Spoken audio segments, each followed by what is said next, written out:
적게는 3배에서 많게는 40몇 배, 뭐 그 정도. 네, 안녕하세요. 돈 버는 형님들 정윤진입니다. 오늘은 또 유명하신 분을 초대해드렸는데 한번 소개 부탁드리겠습니다. 네, 안녕하세요. 독행TV를 운영하고 있고요. 일독일행 독서법, 1일 1행의 기적, 메모의 힘뿐만 아니라 최근에 초격차 성공 수업, 그리고 경매의 기술이란 책을 집필한 저자 유근용이라고 합니다. 반갑습니다.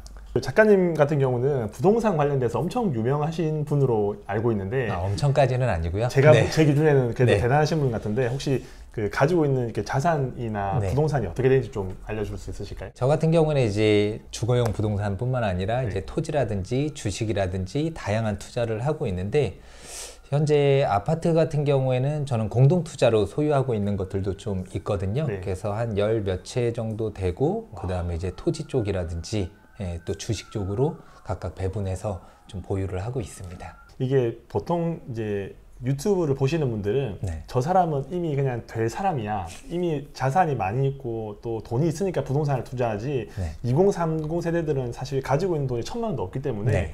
부동산 이야기에도 그냥 다른 나라 이야기라고 들리는데, 네. 대표님 이미지나 여러 가지 봤을 때는 그냥 있는 집안에서 여유롭게 살면서 부동산 투자를 취미로 하셨다는 느낌을 저는 받았거든요. 네네네. 그래서 어떻게 부동산 투자를 시작하셨는지 네. 그 계기가 아마 있을 것 같은데. 우선은 저는 대단한 사람도 아니고 금수저를 물고 태어난 것도 아니고, 또 거의 30대 초반까지는 정말 길을 찾지 못해서 굉장히 방황을 오랫동안 했었어요. 저는 중학교 2학년 때 공부를 포기했습니다. 그때 컨닝하다 걸려서 2과목 빵점을 받았거든요. 네. 그래서 평점이 한 18점 정도 됐었던 것 같아요. 네. 그때 이제 공부는 아니다 라고 공부 포기하고 또 공고를 갔었고, 공고 다니는 3년 동안 우리 학교에 영어 과목이 있는지 몰랐었어요. 그 공부를 그냥 진짜 아예 안 네, 했어요. 아예 안 했죠. 그래서 그때 오토바이도 굉장히 좋아했었고, 또 학교는 이제 심심하면 가고 대부분 안 가는 그런 삶을 살았었고, 근데 이제 담임 선생님이 너 사회에 나가서도 이렇게 살면은 인간 쓰레기밖에 안 된다는 거예요. 네. 그러면서 공고랑 지방 전문대랑 자매 결연을 그때 당시에 맺은 게 있었어요. 네. 그래서 담임 선생님 추천으로 입학 원서 제출하고 입학금만 내면 100% 합격시켜주는 제도가 있었어요. 네. 담임 선생님이 제가 너무 불쌍했었나 봐요. 네. 그렇게 해서 입학 원서를 써서 제출을 하셨더라고요. 네. 너 100% 합격이니까 제발 여기라도 다녀라. 근데 전문대 들어가긴 했는데 학점은 1학년 2학기 때 1.74. 아예 공부는 안 했었었죠. 그러니까 스펙도 없고, 또 가정환경도 중학교 제가 3살 때 부모님 또 이혼하시고 또 여기저기 전전하면서 할머니 손에도 길러지고, 어머니랑 처음에 제가 살게 된 게 제대로 살게 된 게 초등학교 3학년 때였었거든요. 그러니까 가정환경도 굉장히 안 좋았었고 이래저래 스트레스가 굉장히 심했었습니다. 그리고 또 책은 이제 군대 가서 처음으로 읽게 되면서 책 속에 길이 있다고 하니까 책을 열심히 한번 읽어보자 라는 깨달음을 얻고 책을 열심히 읽었었는데, 그래도 이제 앞은 보이지가 않더라고요. 그래서 이것저것 많이 해보긴 했는데 계속 좌절하고 실패를 했었고, 제가 34살 때 결혼을 했거든요. 근데 결혼했을 당시에 제가 거짓말 하나도 안 보태고 700만 원밖에 없었어요. 와. 그리고 아버지가 그래도 1000만 원, 어머니가 1000만 원, 그럼 저는 2700 있죠. 그렇죠. 또 와이프는 그 직장 생활하면서 3000만 원을 모았었어요. 와, 많이 그 5,700만 원 가지고 결혼 생활을 시작을 했습니다. 스튜디오 드레스 메이크업, 그리고 예식장 예약, 플러스 전세까지 5,700으로 다 해결을 했었어야 됐어요. 와. 그런 상황에서 2015년 부동산 시장이 어땠냐, 전국적으로 이제 매매가라든지 또 전세 대란이 일어났던 상황이에요. 서울 수도권은. 그래서 아침에 알아보고 잠깐 여자친구랑 이야기한 다음에 연락 드릴게요. 집은 마음에 듭니다. 근데 한두 시간 뒤에 전화하면 다 나갔다는 거예요. 그러면서 한 달, 2달 지날 때마다 2천, 3천, 5천이 올라 버리더라고요. 자괴감이 굉장히 심했습니다. 그랬겠네요. 그러면서 정부랑 제가 집 있는 사람들을 욕하고 있더라고요. 정부가 정책을 잘못 펼쳐서 나같이 선량한 시민이 이렇게 피해를 입고 있는 거야. 그리고 집 있는 사람들이 투기를 해서 나 같은 사람들이 이렇게 피해를 입는 거야. 그런데 남 탓한다고 변하는 게 있을까요? 없어요. 없죠. 지금 이 안 좋은 상황을 바꿀 수 있는 건 누구뿐? 오직 나 자신뿐이잖아요. 그때 마음을 고쳐먹고 생각을 고쳐먹었습니다. 그때 한 가지 결심을 해요. 아, 내가 부동산에 너무 무지했었구나. 그리고 대한민국 부동산에 정말 휘둘리면 안 되겠구나. 그때 목표를 정합니다. 부동산? 제가 다이어리에 적었던 게 있는데 백채 구입이라고 적었어요. 너무 화나고 열받으니까. 백채 구입? 네, 백채 구입. 저 잘못 들었죠? 네, 백채.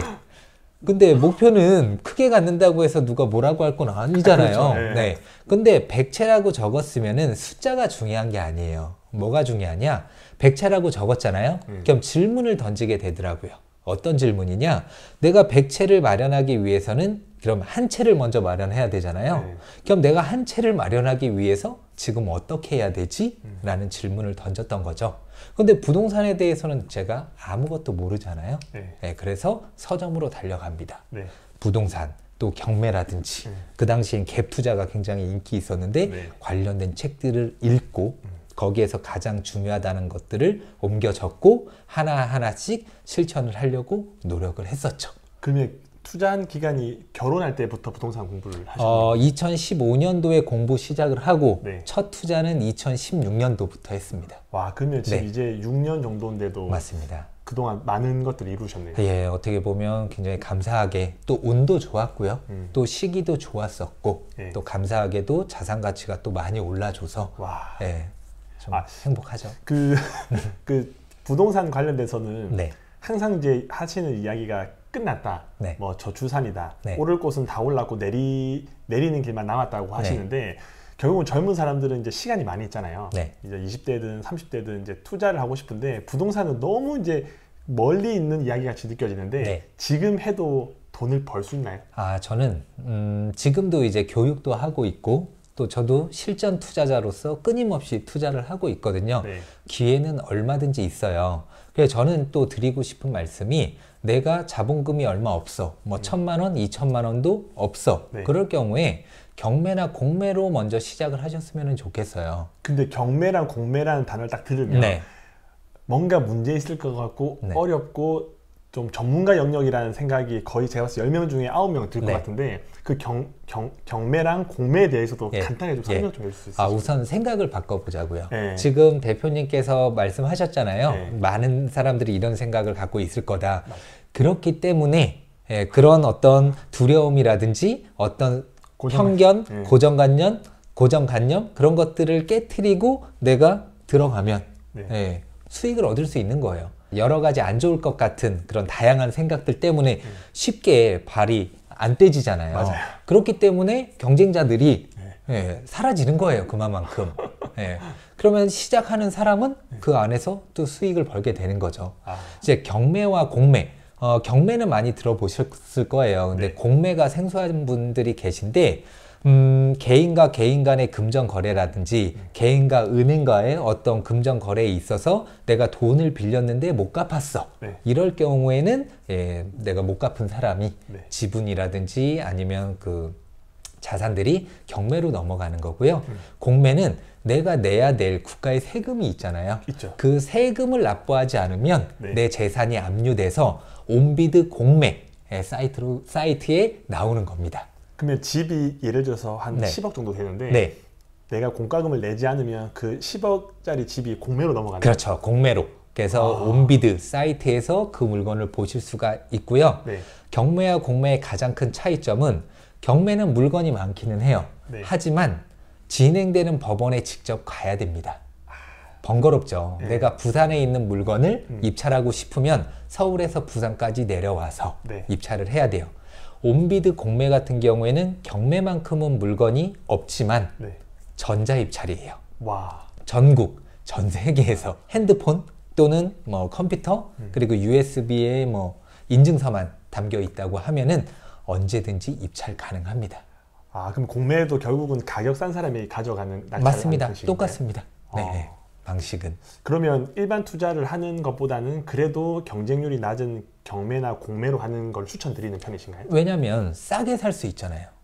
시세보다. 네, 시세보다 싸게 사면은 손해볼 일이 그만큼 줄어들고요. 그렇죠. 또 지금같이 뭐 부동산 투자는 끝났어, 이제 하락밖에 안 할 거야, 뭐 그렇게 이야기를 많이 하는데 네. 하락을 한다고 하더라도 방어를 할 수가 있잖아요. 싸게 샀으니까. 네, 싸게 샀으니까 떨어진다고 하더라도 뭐 내가 낙찰받은 그 금액 네. 아니면 그 좀 위라고 하면 그 남은 부분이 또 내 수익이 될 수가 있고요. 그 만약에 경매를 하게 되면 네. 제가 낙찰을 받으면 요즘에 일반 아파트 같은 경우는 대출이 많이 안 나오잖아요. 네. 경매로나 공매로 받은 것들은 대출이 많이 나오는 편인가요? 요즘은 이제 일반 매매로 매입을 하든 경매로 낙찰을 받든 대출은 거의 비슷하게 나옵니다. 경매라고 더 많이 쳐주지는 않고요. 네. 지금 부동산 규제가 워낙 심하다 보니까 대출도 규제가 심해요. 네. 그래서 개인 신용도라든지 아니면 기존의 어떤 내가 부채를 가지고 있는 것들 다 합산해서 보거든요. 네. 대신에 수익형 부동산 있잖아요. 네. 상가나 오피스텔이라든지 뭐 공장이라든지 모텔 뭐 이런 것들은 대출은 많이 나옵니다. 낙찰 받으면 최대 80%, 뭐 85% 이상까지도 나올 수 있는 여지가 있어요. 그러면 지금 시작하더라도 가능성이 충분히 있다. 네, 충분히 있고 또 우리가 처음부터 큰 물건 할 거 아니잖아요. 그렇죠. 그리고 소액으로 해서 점점 네. 자산을 키워 나갈 거잖아요. 소액인데 뭐 굳이 대출 받을 건 없잖아요. 뭐 1,000만 원 이하로 한다고 하면 네. 그러면 1,000만 원이 없다고 하면 우선 1,000만 원만 모아서 경매, 공매 사이트 보시면서 그에 맞는 물건들 찾아서 낙찰 받고 해결하는 과정에서 경험치와 수익을 얻으시면은 가장 베스트가 아닐까 생각됩니다. 와, 그러면 결혼할 때 그 5,700만 원밖에 없는 상황에서 전세를 힘들게 구하셔서 집을 100채를 만들겠다고 결심하셔서 이까지 오셨는데 자산이 그래도 그때에 대비해서는 많이 드셨죠? 5,700만 원이 있었으니까 지금 생각하면은 100배 이상은 된 것 같아요.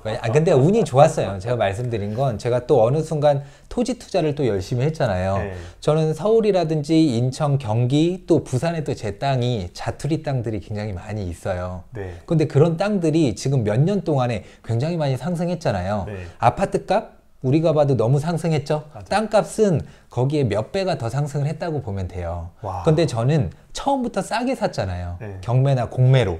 그러니까 이 수익률이 어마어마한 거죠. 팔게 될 때. 네, 그냥 몇십 프로 수익이 아니에요. 네, 적게는 3배에서 많게는 40몇 배, 뭐 그 정도. 네. 제가 상상했던 범위를 넘어서는 정도 거의 코인 정도 수준인데요. 그 정도는. 네, 어떻게 보면은 내가 토지가 없기 때문에 야 저런 수익률이 가능해? 라고 생각하실 수 있는데 토지 투자는 또 경매 공매를 통해서 싸게 산다고 하면 가능합니다. 그 제가 만난 분들 중에서 토지를 투자하시는 분들은 제가 한 번도 이제 경험해 보지 못했는데 토지라는 게 어떤 투자를 하고 계시는 건가요? 저 같은 경우에는 처음에 주거용 투자를 열심히 했었어요. 그런데 정부에서 규제가 너무 심해지더라고요. 그렇죠. 그때 질문을 던졌어요. 내가 원할 때 사고 내가 팔고 싶을 때 팔아야 되는데 정부 정책의 영향에 의해서 내 뭐 소중한 돈이 이렇게 손해를 입거나 그러면 안 되겠다 생각을 했었는데 그렇다면은 부동산 규제는 덜하면서 수익은 좀 더 큰 게 없을까 이렇게 찾아봤거든요. 그때 이제 주식이라든지 토지 쪽으로 이제 공부를 하기 시작을 했어요. 한 시간이 언제쯤부터 제가 공부를 하기 시작한 게 2016년도부터. 그렇게 오래되진 않았네요. 네, 오래되지는 않았었는데 제가 그동안 책을 읽으면서 얻었었던 어떤 노하우라든지 그런 것들을 부동산 쪽으로 집중을 하니까 남들보다는 조금 더 빠르게 어떤 성과를 이룰 수 있었는데 토지 같은 경우에는 오랜 기간 돈이 묶여야 되고 또 돈이 많아야 되고 또 전문가들만 할 수 있다라는 생각을 가지고 있었는데 제 편견이었었던 거예요. 그런 것들을 깨트리기 위해서 좀 오랜 시간이 필요했었는데 토지도 적은 돈으로도 충분히 빠르게 또 큰 수익을 낼 수 있겠구나 라는 것을 알게 되면서 그때부터 본격적으로 토지 투자를 시작을 했죠. 처음엔 돈이 없으니까 소액으로 했었어야 됐잖아요. 토지 투자도 이제 지분 투자라고 해서 여러 명이 소유하고 있는 토지들 중에서 한 명의 지분이 나온 것들을 낙찰받아서 네. 싸게 낙찰받아서 기존에 있는 공유자들에게 대파는 형식으로 처음에 실력이라든지 수익을 쌓아 나갔습니다. 적은 금액이라는 게 이게 사람마다 돈 많으신 분들한테는 네. 1억이 그냥 네. 푼돈처럼 느껴질 수 있고 네. 직장인들에게는 뭐 50만 원, 100만 원도 또 큰 돈일 수, 작은 돈일 수 있는데 이게 비용이 얼마 정도 드나요? 제가 처음에 투자해서 수익을 냈었던 게 141만 원에 낙찰 받아서 중간에 300만 원 정도 추가로 돈이 들어가긴 했는데 네. 총 441만 원 들어간 상황에서 2개월 만에 1000만 원에 매도를 했습니다. 전문가의 영역이 아닌 일반적인 사람들도 할 수 있는 투자인가요? 누구나 다 할 수가 있습니다. 근데 네. 조금만 더 팁을 주실 수 있으실까요? 어떻게 그렇게 하실 수 있는지 단기간에. 네, 그래서 경매나 공매를 보면은 대부분 처음 시작하시는 분들은 일반 물건, 어떤 권리상 하자가 없는 물건들을 살펴보는 경우가 대부분인데 네. 저 같은 경우에는 특수 물건이라고 해서 지분 물건에 좀 집중을 했어요. 근데 특수 물건이라고 하면은 사람들이 어려운 거 아니야? 복잡한 거 아니야? 맞아요. 뭐 소송해야 되니까 법무사라든지 변호사 뭐 써야 되는 거 아니야? 그럼 배보다 배꼽이 더 커지잖아요. 아닙니다. 혼자서 스스로 정형화된 매뉴얼이 있기 때문에 그것만 따라 하면은 네. 생초보도 바로 시작해서 협상이라든지 또 만약에 협의가 잘 안 될 경우에는 소송이 진행돼야 될 수도 있어요. 네. 근데 소송이란 어떤 단어가 주는 위압감이 좀 클 수 있을 텐데 맞아요. 그 부분만 깬다고 하면은 새로운 세상을 알게 되는 거죠. 그러면 네. 아마 제 채널을 보시는 분들은 돈 버는 데 관심이 많고 네. 이제 뭔가를 시작하고 싶은 분들이 많은데 네.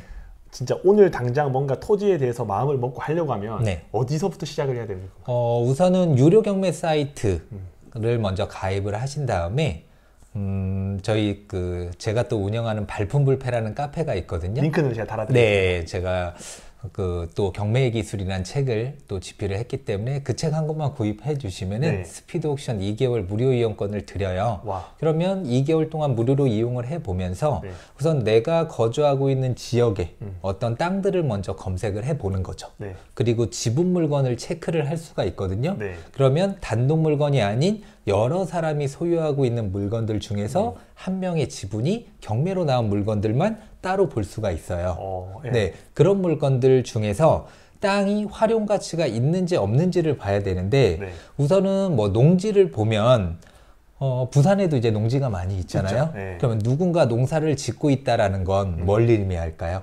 그 사람한테 그 누군가는 그 땅이 필요하다는 거잖아요. 네. 네. 그렇다면 지분 물건이기 때문에 사람들이 어려워해요. 그러니까 많이 유찰이 돼요.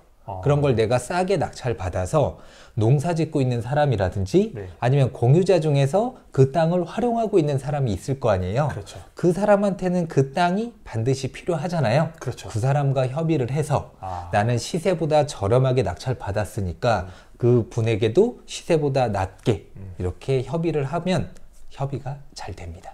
그러면 시세보다 낮다라는 게 네. 그러니까 1000만 원 기준으로 하면 뭐 유찰돼서 낙찰 받으면 한 얼마 정도에 보통 한 50% 정도, 50-60% 정도에만 받는다고 하더라도 뭐 100%로 쳤을 때 내가 90%에만 판다고 해도 네. 뭐 30-40%가 남는 거잖아요.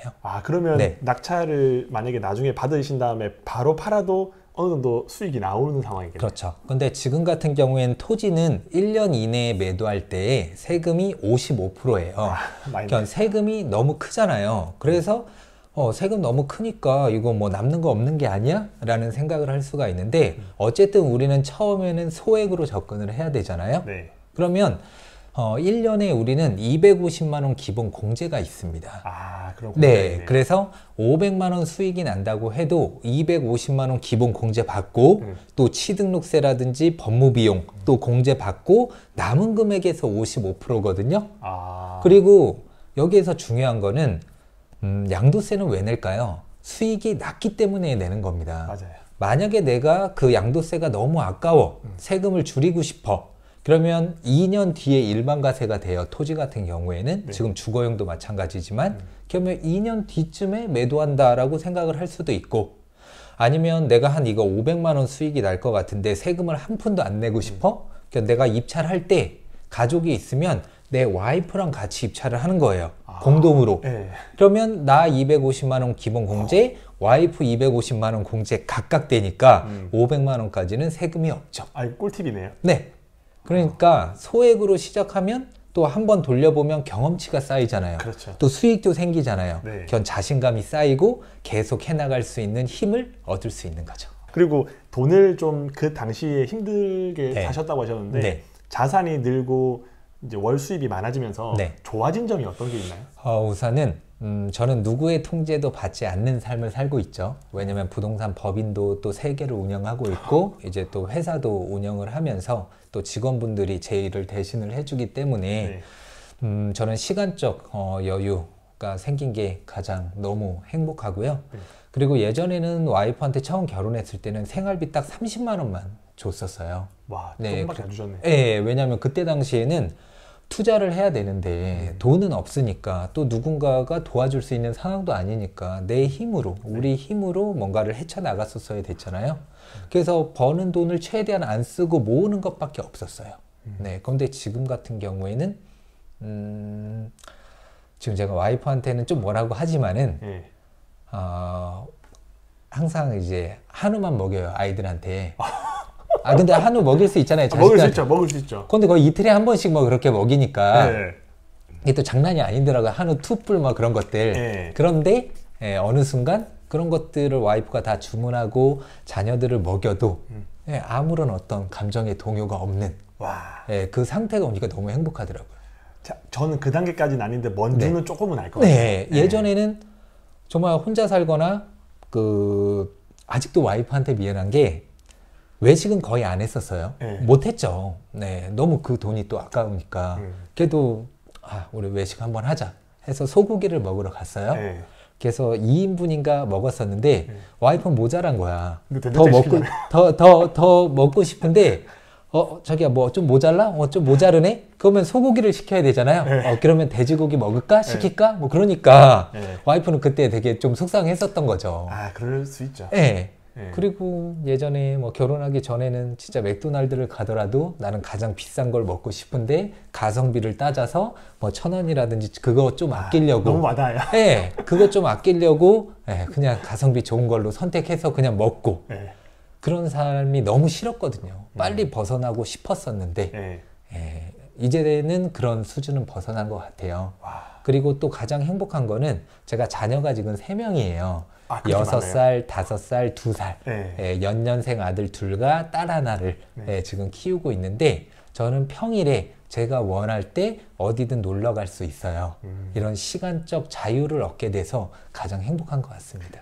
저도 이제 직장을 퇴사한 지가 한 일주일 정도 됐는데 직장 생활 하면 확실히 이제 누군가의 지배를 받고 지배라는 게 이제 지시와 보고와 이런 것들이 있는데 혼자 이제 쇼핑몰 운영하고 개인적으로 이제 살다 보니까 시간적인 여유 있는 게 가장 좋은 것 같아요. 너무 행복하죠. 그거는 돈으로 환산할 수 없는 무엇인가 있는 것 같아요. 맞습니다.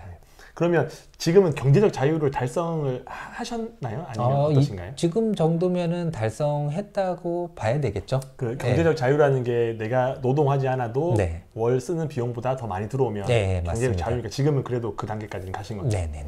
그 부동산 말고도 뭐 주식 이런 것들도 많이 하시는 걸로 알고 있는데 맞습니다. 주식 투자는 어떻게 하고 계시나요?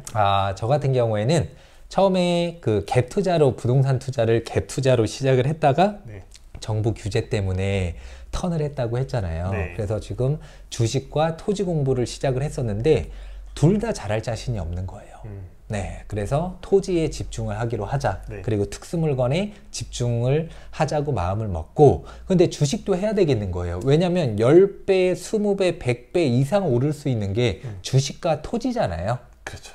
그리고 주식도 반드시 필요하다는 생각 때문에 투자를 열심히 해야 된다고 생각은 했지만 너무 광범위하잖아요. 맞죠. 주식도 또 주식 개수도 워낙 많고 또 미국, 중국, 일본까지 합치면은 막 머리가 터져버릴 것 같은 거예요. 그러니까 단순하게 하자. 1등주에만 투자를 하자. 그러면 우리나라 1등은 삼성전자잖아요. 그리고 배당을 조금 더 주는 삼성전자 5를 열심히 투자를 하고 있고요. 또 미국 같은 경우에는 여러분들이 다 알만한 그 테크 주식들, 뭐 구글, 아마존, 애플, 뭐 테슬라, 엔비디아. 그리고 제가 저나 와이프나 스타벅스를 좋아해요. 그래서 스타벅스도 꾸준히 매입을 하고 있고 또 알리바바가 최고점 대비 굉장히 많이 떨어졌더라고요. 맞아요. 예, 정말 중국에서 1등하는 그런 주식이 네. 그렇게 너무 많이 떨어졌으니까 또 이렇게 저점에 또 잡아야 되잖아요. 네. 예, 또 그런 것들도 투자를 하고 있고 네. 팔지는 않아요. 그냥 꾸준히 계속 적립식으로 네. 한 달에 일정 금액을 정해놓고 다양하게 매입을 합니다. 팔지 않는다라고 하니까 졸리 대표님께서 주식은 네. 파는 게 아니라 사는 것이다 이렇게 얘기하셨는데, 맞습니다. 그러면 삼성전자 그 우선주를 많이 사신다고 네, 하셨는데 맞습니다. 대략 몇 주 정도 가지고 계시나요? 지금 제가 다른 어떤 인터뷰에서 17,000주 정도 된다고 네. 이렇게 말씀을 드렸는데 제가 정확히 다시 계산을 해보니까 한 16,800주 정도 되더라고요. 17,000주 하셔도 돼요. 네, 그래서 실없는 사람 되면 안 되니까 이번 달 안에 지금 200주 추가로 어떻게 해서든 매수를 하려고 하는데 마음이 편하더라고요. 삼성전자 우를 이렇게 매입을 할 때면은 그 17,000주라고 하면 네. 사람들이 그 감이 없거든요. 네, 얼마 감이 정도 없죠. 금액인지. 원화로 얼마 정도 되나요? 7만 원이라고 만약에 치면 네. 계산 한번 해볼까요? 네, 한번 계산 한번 해보겠습니다. 네. 그럼 16,800주 16,800주 곱하기 지금 뭐 64,000원. 네. 10억이 넘네요. 아, 그래요? 거의 한 11억 정도 되는 것 같은데. 아, 안타깝게도 네. 제가 지금 평단가가 네. 한 7만 원 정도 돼요. 아, 삼성전자 우선주가. 예, 그래서 지금은 마이너스입니다. 아, 근데 전혀 상관이 없는 게 팔 생각이 없으시니까. 팔 생각도 없고 지금 또 사야 되잖아요. 이렇게 떨어졌을 때 네. 평단을 낮추기 위해서 저는 삼성전자 같은 경우에는 어떻든 그 삼성전자를 매도를 언제 할 거냐 우선 궁금합니다. 네, 삼성전자가 만약에 우리나라의 국내 2등으로 떨어질 만한 어떤 그런 상황이 올 때쯤 네. 그때 되면 팔 건데 그게 아니면 평생 보유를 한다라는 마음으로 지금 매입을 하고 있고요. 삼성전자 우 주식의 배당만으로 월 1,000만 원 이상이 나올 수 있게끔 만들려고 계속 매입을 하고 있는 겁니다. 연 배당 1,000만 원이 아니라 월 배당 1,000만 원. 월 배당이요. 그러면 얼마가 있어야 되냐? 네. 10만 주가 있으면 돼요. 10만 주. 10만 주요. 그러면 지금 현재 기준으로 봤을 땐 64억이란 말입니다. 네. 야, 64억 언제 모아? 라고 생각하실 수도 있잖아요. 지금 현재 기준으로 봤을 때예요. 무슨 말이냐? 배당도 제가 2008년부터 2018년 동안 봤더니 배당도 계속 성장을 했어요. 2008년도에는 한 100원대 정도 배당을 줬습니다. 지금은 1,400원대예요. 한 주를 보유를 하고 있을 때. 14배나 올랐네. 네, 그러면은 세금을 제외를 하면 1,000주당 월 10만 원씩 들어온다고 보시면 돼요. 거의 월세급이네요. 네네. 그러면 제가 뭐 17,000주라고 보면은 170만 원이 들어오는 거죠. 제가 아무 일도 하지 않더라도. 주식만 가지고 있어도 네. 배당금으로 한 달에 삼성전자에서 네. 170만 원씩. 네. 근데 이제 분기 배당이다 보니까 네. 매달 들어오지는 않지만은 아. 한 번 들어올 때 3개월치씩 들어오잖아요. 네. 그리고 이번에는 특별 배당이 없어서 좀 아쉬웠지만은 네. 작년에는 또 특별 배당까지 줬었잖아요. 네. 그래서 배당도 계속 성장하면서 네. 또 삼성전자의 가치, 미래 가치를 믿고 확신을 갖고 투자하고 있기 때문에 떨어질 때도 상관없는 거예요. 어차피 사이버머니잖아요. 네. 팔면은 손해지만 네. 안 팔 거잖아요. 손해본 언제까지? 것도 아니죠. 네, 오를 때까지. 네. 그리고 최대한 어떻게 해서든 지금 제가 주거용 부동산을 하나하나씩 매도를 하면서 우량 주식과 우량 토지 쪽에 계속 자산을 이동시키고 있거든요. 네. 네, 그래서 지금 최근에도 한 2개 정도 이제 한두 달 안에 매도가 될 것 같아요. 네. 또 그런 거 매도하면 바로 삼성전자 투입할 예정입니다. 그러면 주식은 삼성전자만 사시나요? 아니면 다른 것들도 좀 관심을 가질까요? 국내 주식 중에서는 삼성전자 우와 또 동진세미캠이라고 있는데 네. 동진세미캠도 꾸준히 좀 매입을 하고 있어요. 와, 그러면 주식 공부를 할 시간이 따로 있으신가요? 따로 있지는 않는데 네. 우선은 뭐 주변에서 뭐 어떤 게 뭐 괜찮다라는 이야기를 한번 들으면 그런 것들 기사도 검색을 해보면서 미래 가치를 한번 보는 거죠. 네, 이 기업이 얼마나 또 성장을 할 수가 있고 또 독점적인 어떤 기술력을 갖고 있는지 그런 부분을 좀 파악을 해서 대체 불가능한 기술을 가지고 있는 기업들에 투자를 하려고 좀 노력을 하고 있습니다. 저는 부동산을 하면서 주식까지 같이 하시는 분들은 많이는 못 봤는데 부동산도 하시고 토지도 하시고 주식도 하시고. 네네. 근데 주식이라는 게 저도 이제 관심이 많아서 삼성전자 우선주를 계속 와이프 이름으로 모아놓고 네. 있긴 한데 네. 17,000주는 좀 많긴 하네요. 네.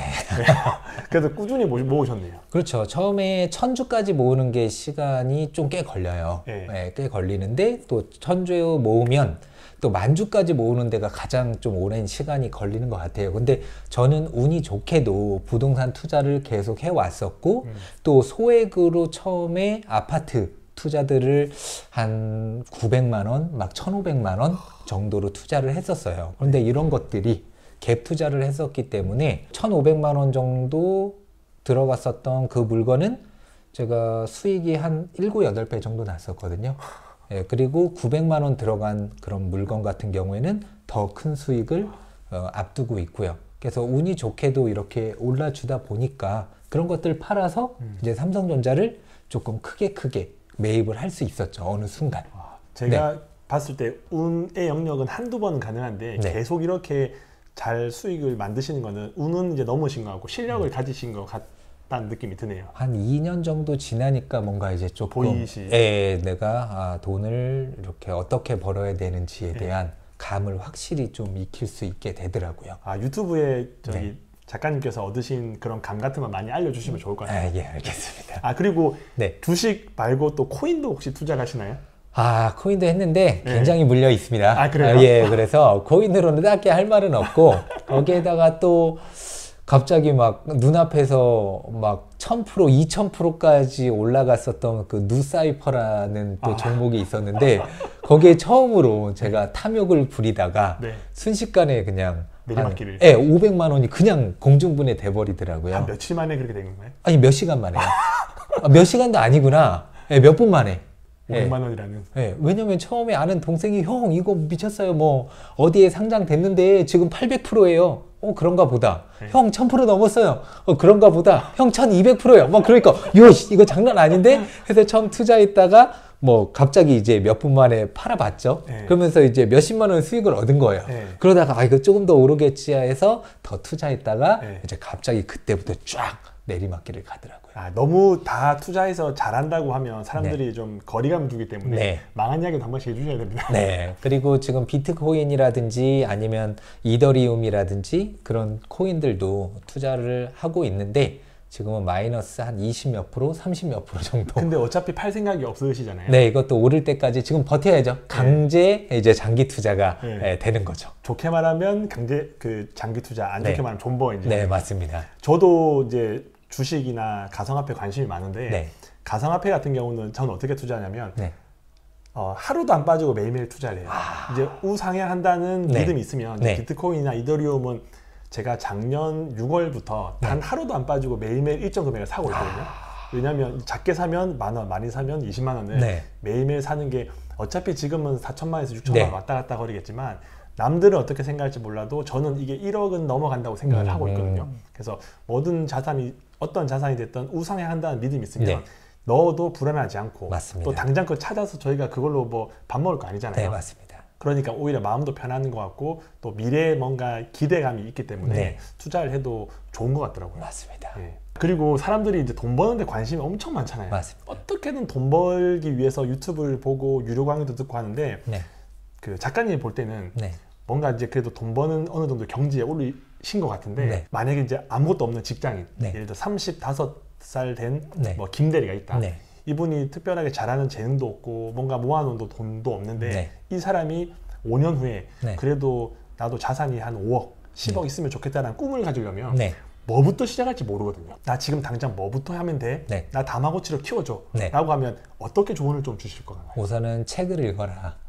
먼저 책을 읽고 내가 관심 있어 하는 분야, 근데 그 분야가 좀 돈을 벌 수 있는 분야여야 되는 것 같아요. 내가 좀 부족하다 생각이 들면 우선 강연이라든지 특강을 듣는 거를 추천을 하고요.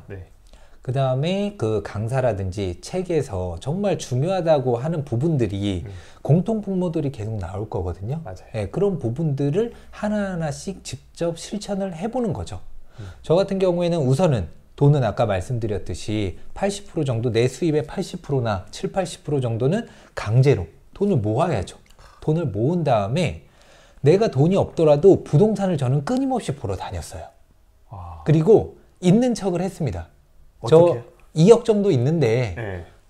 처음에는 2억 아니죠. 그 당시에는 한 5천만 원 정도 있는데 네. 이 돈을 가지고 이제 투자할 수 있을 만한 물건들이 있냐.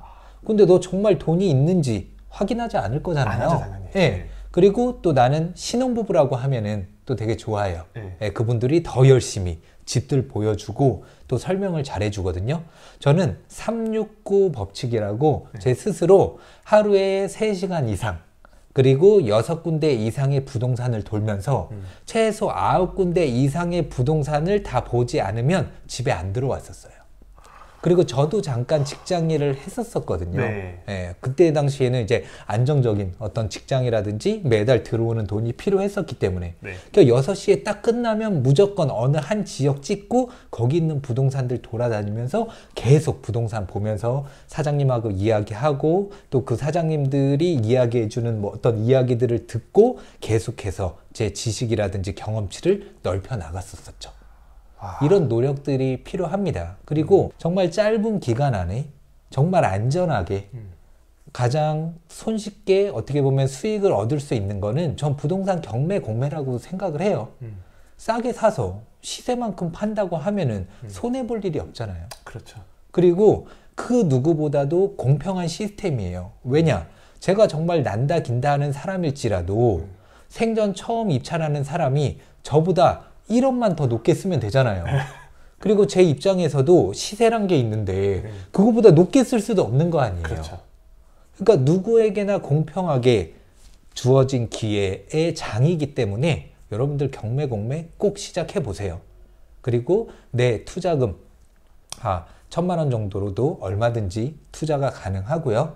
만약에 그게 좀 부족하다고 하면은 뭐 2천만 원 모은다 생각을 하면 정말 뭐 1년이든 뭐 1년 좀 넘게 빡세게 모은다고 하면 다 모을 수 있는 돈이잖아요. 맞아요. 또 직장인이고 네. 35 정도 됐다고 하면은 우선은 모으시고 공부하시고 그 다음에 어느 정도의 타이밍이 왔다 싶으면은 경매나 공매 통해서 낙찰 받아서 수익을 내는 그런 사이클로 좀 돌아가시면은 좋을 것 같습니다.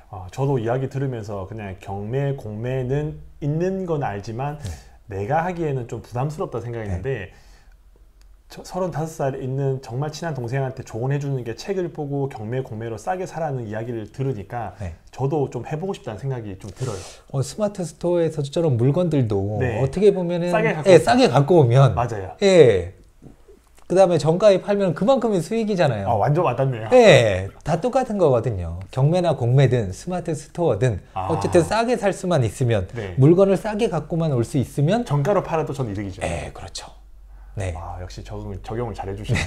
책을 많이 쓰셨잖아요. 책은 언제부터 이렇게 쓰기 시작하고 내셨나요? 처음에 책은 정말 대단한 사람, 정말 사회적으로 성공한 사람들만 쓸 수 있다라는 생각을 갖고 있었어요. 이것 또한 제 편견 고정관념이었었죠. 그런데 제가 나만의 어떤 브랜드를 갖고 싶어서 블로그를 좀 열심히 했었거든요. 왜냐하면 홀로 설 수 있는 힘을 기르는 데 있어서 그 당시에 블로그만큼 좋은 게 없었거든요. 유튜브도 이렇게 활성화가 안 됐었던 시기였었고 그래서 블로그에 꾸준히 나만의 어떤 내가 좋아하는 자기계발 관련된 글이라든지 또 독서는 꾸준히 했으니까 책 읽고 뭐 리뷰라든지 책 추천 또 독서를 안 했던 사람이 독서를 하면서 얻었던 깨달음 노하우들을 꾸준히 올렸었어요. 그랬더니 이제 방문자 수가 많아지더라고요. 그러면서 이제 사람들이 많이 들어오니까 그에 맞게 어떤 사진이라든지 그런 것들도 더 잘 찍고 싶어서 사진도 카메라도 사서 사진 기술도 배우고 또 글도 더 잘 쓰고 싶어서 누가 시키지도 않았는데 글쓰기 관련된 책들도 읽고 적용을 해보고 그렇게 한 5년 동안 이런 글들이 쌓이다 보니까 갑자기 출판사에서 연락이 온 거예요. 뭐 이렇게 서치를 해보니까 자기네 출판사에서 독서법 관련된 책을 출간을 하고 싶다는 거예요. 깜짝 놀랐죠. 그렇죠. 넌 아무것도 없는데 그러면서 이제 내 컨텐츠가 이게 좀 먹히는 컨텐츠인가? 라는 생각을 하면서 이제 출간 기획안을 만들어서 한 100군데 이상 출판사에 한번 뿌려봤어요.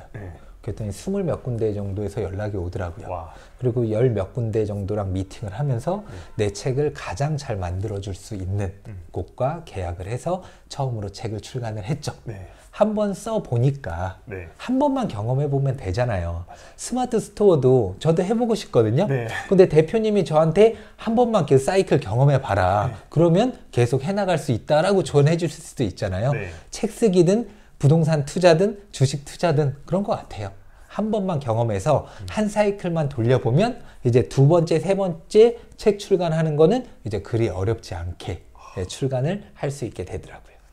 그런 것 같아요. 대부분 사람들이 가지고 있는 버킷리스트 중에서 네. 하나가 뭐 세계 일주, 그 다음에 뭐 책 자, 자기 이름으로 자서전, 자서전 쓰고 그런 책 것들. 내기 이런 네. 게 있는데 저도 책을 이제 2년 전에 한번 출간을 해봤는데 네. 그 전에는 엄청 대단한 유명한 사람이 쓰는 줄 알았는데 네. 사실 책을 쓰니까 유명해지는 거고 네. 유명해서 책을 쓰는 거는 이제 정말 대단한 사람들 네. 이야기인 것 같더라고요. 네. 그럼 지금까지 책을 한 몇 권 정도 쓰셨나요? 지금 다이어리까지 합치면은 또 다음 주에 나올 책까지 합치면 7권입니다. 7권. 네네. 책을 쓸 시간이 있으신가요? 언제 주로 쓰세요? 정말 그 자녀도 키우면서 사업도 하면서 블로그 유튜브도 하면서 또 임장도 다니면서 책까지 쓰려면은 네. 정말 보통 일이 아니긴 하거든요. 그래서 아침에 고요한 시간대에 최대한 집중해서 짧고 굵게 쓰려고 많이 노력을 했습니다. 저는 작가님의 네. 그 하루 루틴이 궁금한데 네. 그 정해져 있는 루틴이 있으신가요? 네, 성공했다는 사람들은 대부분 어떤 자신만의 루틴을 가지고 있더라고요. 네. 그래서 저 같은 경우에는 아침에 딱 눈을 뜨면 네.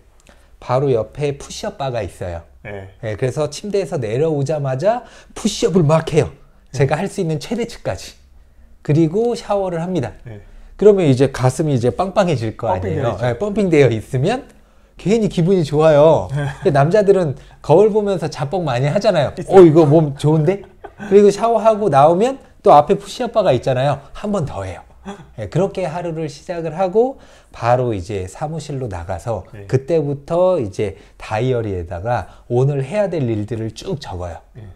그러면서 그런 것들을 하나하나 해 나가면서 하루를 시작을 해요. 보통 기상은 몇 시 정도쯤 하시나요? 예전에는 막 4시에도 일어났었고 5시에도 일어났었는데 네. 지금은 제가 이제 나이가 41거든요. 잠은 충분히 자자. 좋아요. 너무. 예, 그래서 억지로 막 졸린데 그러면 효율이 되게 떨어지더라고요.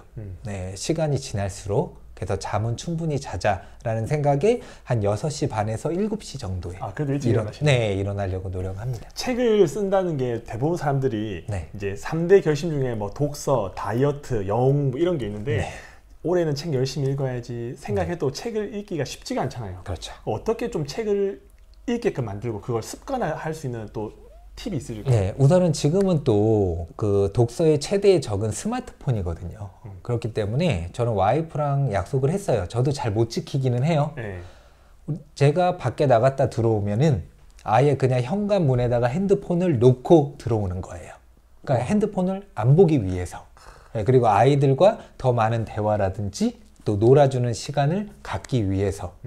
그러니까 여러분들 스마트폰을 항상 다른 곳에 좀 이렇게 치워 놓으시고 내가 손이 자주 가는 곳에 책들을 놓고 그 다음에 뭐 많이 읽기에 부담스럽다면은 하루에 난 5페이지만 읽겠어 라고 결심을 한 다음에 꾸준히 읽어 나가셨으면 좋겠어요.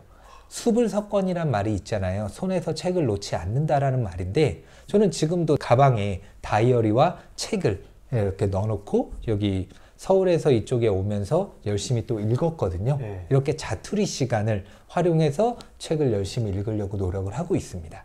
메모 같은 것들도 많이 하시고 네. 또 기록이나 메모 관련된 책도 출간하시는 네. 걸로 알고 있는데 맞습니다. 이렇게 메모를 하면 좋은 점이 어떤 게 있나요? 우선은 저는 머리가 좋지 못해요. 그걸 인정을 했습니다. 그러니까 기록하지 않으면 절대 기억할 수 없다라는 생각을 갖고 메모를 꾸준히 했었는데 처음에 제가 블로그를 시작했던 이유도 책을 읽었어요. 하루 이틀 3일 지나고 나니까 남는 게 없는 거예요. 맞아요. 남는 게 없어. 뭐지? 라는 생각을 했는데 그러면 조금이라도 남는 게 있게 만들기 위해서는 어떻게 해야 될까? 그때부터 이제 밑줄 치고 좋았던 내용들을 이제 노트에 옮겨 적었었는데 네. 이제 독서 노트가 막 10권, 20권, 뭐 100권 넘어가니까 감당이 안 되는 거예요. 네. 그때부터 이제 블로그에 올리기 시작을 했었던 거죠. 그러니까 내가 키워드만 치면은 그때 내가 원했었던 것들을 몇 초면 바로바로 찾아내서 읽고 활용할 수가 있잖아요. 네. 그래서 지금은 아날로그 기록법과 디지털 기록법을 접목시켜서 열심히 메모를 하고 있는데, 메모를 해놓으면 재미난 게, 지금 저는 부자 아빠 가난한 아빠를 이제 반복해서 또 읽고 있어요. 네. 그래서 제가 뭐 한 4, 5년 전에 그걸 읽으면서 기록했었던 어떤 글이 있을 거 아니에요. 네. 저는 날짜까지 좀 적어 놓는 걸 좋아하거든요. 네. 그리고 다시 읽을 때 5년, 6년이 지난 후에 읽어보면 제가 메모했던 것들도 눈에 들어오잖아요. 네. 그럼 그때의 나와 지금의 나와의 어떤 차이를 비교 분석해 볼 수 있어서 굉장히 재밌기도 하고, 또 예전에는 내가 이렇게 어린 생각을 갖고 있었구나, 생각이 짧았었네, 내가 얼마만큼 성장했는지를 또 비교해 볼 수 있는 그런 재미가 있습니다. 아, 근데 기록을 할 때 날짜를 책에 적는 이야기는 제가 처음 들어본 것 같은데, 네. 저도 책을 좋아하는 편이거든요. 네. 1년에 많이 읽을 때는 이제 60권 정도, 일주일에 네. 한 권 정도는 꾸준히 읽는 편인데, 네.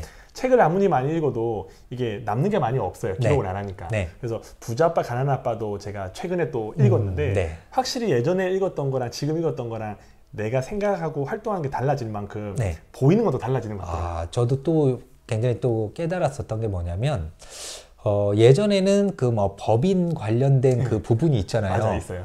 하나도 안 와닿는 거예요. 뭐야, 법인이 뭔데? 하면서 나와는 상관없는 일 하면서 네. 그냥 눈으로만 읽은 거죠. 네. 근데 제가 법인을 만들고 네. 또 세 개의 법인을 운영해 보면서 네. 아, 이런 법인의 어떤 장점, 네. 또 어떤 뭐 단점, 뭐 그런 것들을 제대로 느낄 수가 있었던 거죠. 아, 저도 네. 그 책을 보면서 네. 법인에 대한 이야기가 나왔고, 네. 제가 직장 생활을 이제 9년 정도 했었는데, 네.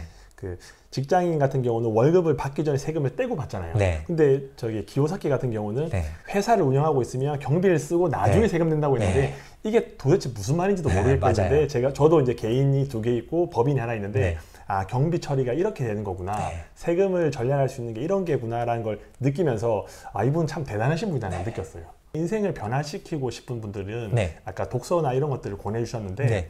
기억나는 또 책 같은 게 있으실까요? 경제 경영 쪽 관련된 책을 꼽자면은 이제 보도 셰퍼의 돈이란 책을 읽고 굉장히 많이 자극도 받고 또 깨달음도 얻었었고, 그 다음에 부의 추월 자선, 그 책을 읽고도 굉장히 많은 도움을 받았었고요. 뭐 부자 아빠 가난한 아빠도 당연하고, 또 그 김승호 회장님이라고 돈의 속성, 예, 돈의 네. 속성, 그리고 생각의 비밀, 그 책을 읽으면서도 또 굉장히 자극을 많이 받았었습니다.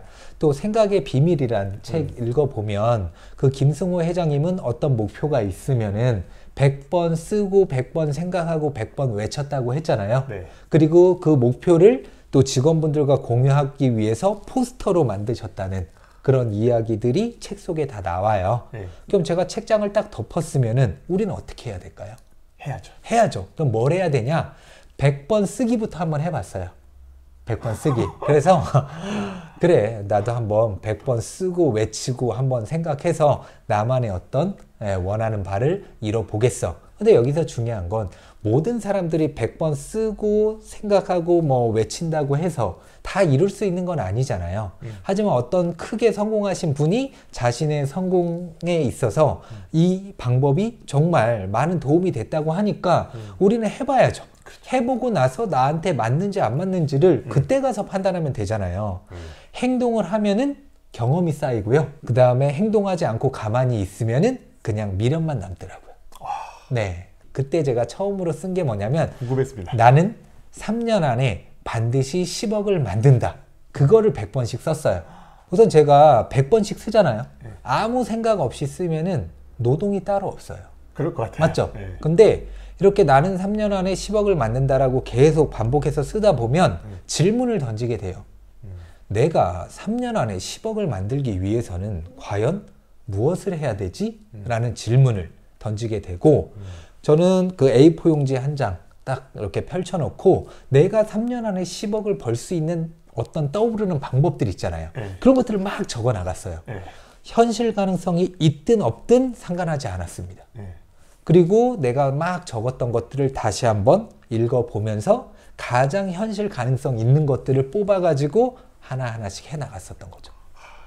근데 쓰다 보니까 10억이 20억이 되고 20억이 30억이 되고 막 30억이 50억이 되더라고요. 와. 저는 제가 기록했던 목표들을 이루지 못한 게 지금까지는 단 하나도 없더라고요. 이게 되게 신기한 거예요. 그러니까 제가 군대에서 종이 위에 기적 쓰면 이루어진다라는 책을 읽었었거든요. 저도 읽었습니다. 네. 그때부터 이제 기록을 시작을 했었는데 그 당시에는 내가 1년 안에 이걸 이루겠다라고 목표를 세웠는데 1년 안에는 못 이룬 거예요. 근데 한 3년 뒤에 보면 다 이뤄놓은 거예요. 진짜 신기하네요. 네. 근데 어쨌든 내가 적어놨다고 하는 거는 내 마음속으로 간절하게 원했던 것들을 적었을 거 아니에요. 맞아요. 네. 그래서 그게 의식적이든 무의식적이든 계속 제 머릿속에 남아 있었기 때문에 저를 그 길로 이끌었었던 것 같아요. 아, 저도 그 김승호 회장님이 유튜브에서 네. 예전 그 오프라인 강의를 할 때 네. 자기의 소원을 자기가 이루고 싶은 목표를 지갑에 넣으신 분 있는 사람 손들어 보라고 했거든요. 네. 근데 한 명이 들고 갔는데 네. 너는 이 목표를 다 이룰 것이다라고 네. 하고 저게 말이 될까? 현실성 없는 꿈과 목표를 종이에 적고 그걸 지갑에 넣는다고 부적도 아닌데 네. 될까 했는데 제가 2019년도에 인생에서 가장 힘든 시기를 겪고 있거든요. 네. 대문이 닫히지 않는 그런 아파트에 살면서 어떻게 하면 이 인생을 극복할 수 있을까 해서 네. 새해 1월 1일 날 종이에다가 그거를 적었어요. 제가 목표를 11개를 적었거든요. 아하. 당시에는 이제 월세를 살고 있었으니까 네. 뭐 30평대 아파트를 내가 산다. 네. 부모님 집을 사드린다. 후원을 기부를 1억 이상 한다. 진짜 정말 말도 안 되는 허무맹랑한 걸 적었는데 네. 제가 지갑에 넣어놓고 우연한 기회에 지갑을 바꾸면서 네. 그걸 봤는데 11개 중에서 6개가 이루어졌더라고요. 그러니까 3년 만에 이제 정말 그 당시엔 상상할 수 없는 일이 네. 종이 위에 기적 쓰면 이루어진다. 그죠, 기적을 쓰면 네. 이루어진다고 하는 게 참 말도 안 된다고 했는데 되더라고요. 네, 그래서 작가님이 말씀하시는 게 어느 정도 공감은 돼요. 네. 이렇게 어떤 목표를 가지고 열심히 그 목표를 이루기 위해서 노력하시는 분들은 제가 이런 이야기, 이런 말씀을 드리면 다들 굉장히 공감하면서 맞아요. 또 그분들도 다 이렇게 하고 계시더라고요. 네. 자, 여기서 한번 또 보자고요. 예. 잠시만요. 제 지갑인데요. 네. 이게 1,000억이에요. 네. 네, 1,000억인데, 와. 네, 저는 1,000억 이상을 한번 벌어보고 싶어요. 네, 왜냐면 저는 돈만 쫓는 사람은 아니긴 한데, 제가 어떻게 보면 흙수저로 태어났잖아요. 네, 그리고 학벌이 좋은 것도 아니고, 제 스스로 증명을 해보고 싶어요. 그러니까 나 같은 사람이 어느 정도까지 돈을 벌 수 있는지를 제 스스로 증명을 하기 위해서 우선은 1,000억짜리 이런 것들 수표 아닙니다. 이건 뭐 누구나 구할 수 있는 건데 저는 항상 1,000억이 있다라고 생각을 하고 있어요. 우리 지금 뭐 10억, 100억이 있다고 하더라도 눈앞에서 볼 수 있는 건 아니잖아요. 맞아요. 다 통장에 있거나 아니면 그런 상황이니까 저는 1,000억 이상 꼭 한번 순자산을 만들어 볼 거다. 그리고 나는 이미 이거를 가지고 있다. 라는 상상을 하면서 와, 네. 1,000억 정도는 네. 이제 예전에 같으면 정말 먼 거리라고 생각했는데 네. 이제 돈을 버시는 분들 만나면 자산이 더 빨리 올라가잖아요. 맞습니다. 그 김미경 원장님도 말씀하시는데 1,000만 원 모으는 데까지 뭐 예를 들어 5년이 걸리더라도 네. 1,000만에서 2,000만 원까지는 또 1년, 네. 2,000만에서 5,000만 원은 6개월. 네. 이렇게 이야기하는 거 보면 좀 그 작가님 같은 경우는 1,000억이 안 될 거다, 불가능한 게 아니라 약간 좀 기대해도 돼요. 네. 그래서 폭발적으로 성장을 하잖아요. 어느 순간. 네. 네. 저도 그거를 한 3년 지나면서 이제 폭발적인 성장을 이뤘거든요. 네. 네, 충분히 저는 그 이상 가능할 거다라는 확신을 갖고 있습니다. 아, 제가 한 가지 궁금한 게 네. 돈을 벌기 위해서는 열심히 일을 해야 되잖아요. 네. 저는 예전에는 돈을 벌면 저 사람들은 왜 유튜브를 찍고 책을 쓰고 여러 가지 힘들게 살까? 네. 그냥 여유롭게 월세 나오는 거, 네. 아니면 뭐 유튜브 수익 이런 걸로 해서 한 달에 1,000만 이상 넘을 텐데 네. 좀 이렇게 여유로운 삶을 살면 좋은데 더 열심히 사시는 것 같더라고요. 네. 그 작가님 같은 경우도 이렇게 일을 하다 보면 쉬고 싶다, 네. 그만하고 싶다라는 생각이 한 번씩 들 때가 있나요? 없어요. 왜냐면 와. 돈을 벌면 힘든 게 없죠. 네. 돈이 잘 벌리면은 더 벌고 싶은 마음에 힘이 더 솟아요. 또 보이거든요. 그래서 벌는지. 뭐 진짜 한 달 막 되게 기대도 되고 또 다음 달에는 내가 열심히 할수록 더 많은 어떤 수익이 이렇게 생길 거고 그걸 통해서 내가 이루고자 하는 것들을 더 빨리 이룰 수 있다라는 어떤 확신과 믿음이 있으니까 번아웃이 아직까지는 없어요. 언젠가 올 수는 있겠죠. 예전에 번아웃 이렇게 막 지치고 힘들었을 때가 있었겠죠. 그때 돌아보면 정말 열심히 했는데 성과가 안 나고 돈이 안 들어올 때 그때 너무 힘들더라고요. 그러니까 내가 노력했는데 돈이 안 들어오면 힘든데 돈이 들어오면 눈에 보이니까 결과물 있으니까 하고. 힘이 나는 것 같아요. 좀 여유가 생기면은 또 많은 분들을 도와주고 싶다라는 생각을 갖게 되더라고요. 그래서 뭐 유튜브라든지 뭐 다양한 경로들을 통해서 내가 가진 어떤 지식과 노하우를 또 이렇게 알리면서 또 그분들의 성장을 돕는 것도 그게 가장 큰 어떤 행복이잖아요. 또 그렇죠. 돈 외에 뭔가가 있죠.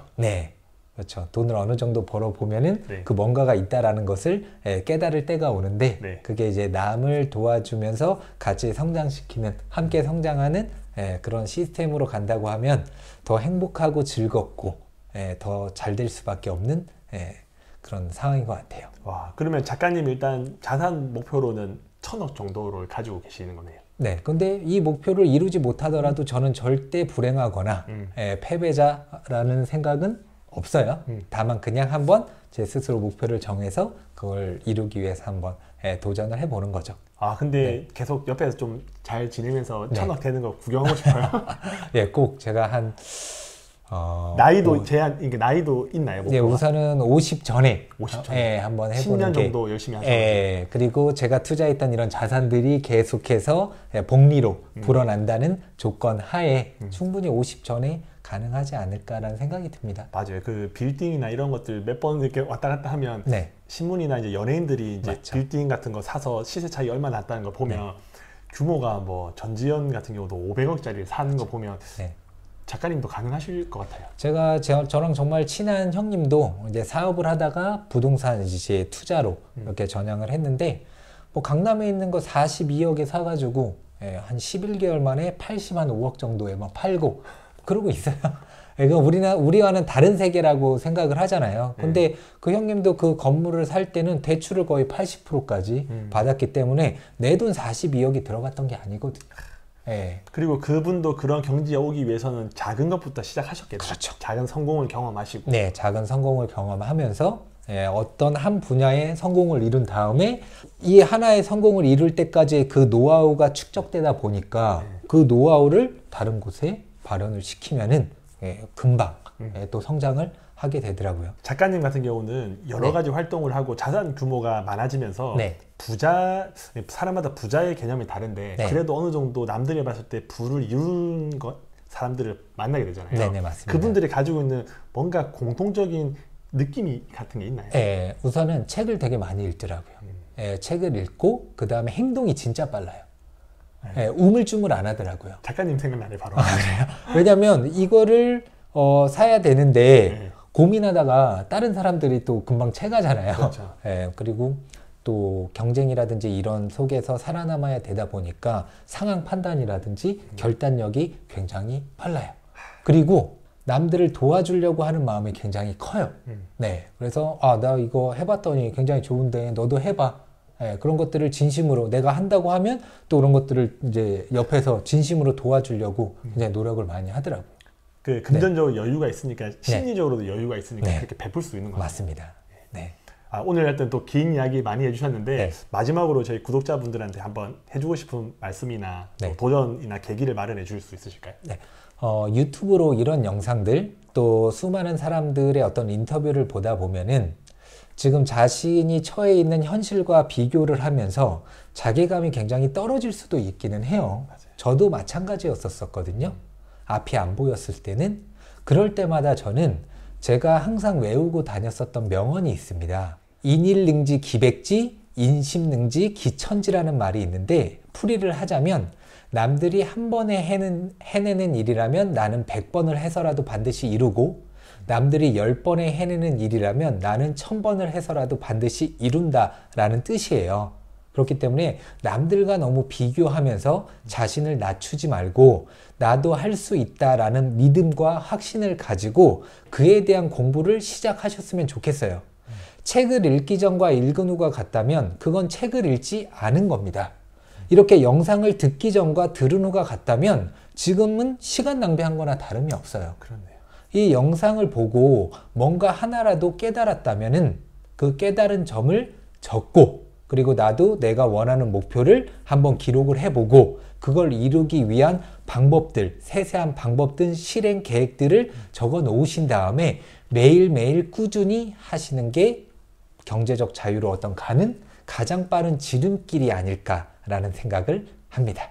와, 정말 와닿네요. 네. 제가 좋아하는 말 중에 하나가 모든 사람은 된다. 100%. 네. 왜? 될 때까지 하면 되니까. 네. 그래서 포기하지 않고 늦더라도 꾸준히 하면 원하는 목표까지는 도달은 할 수 있을 것 같긴 해요. 네, 맞습니다. 네.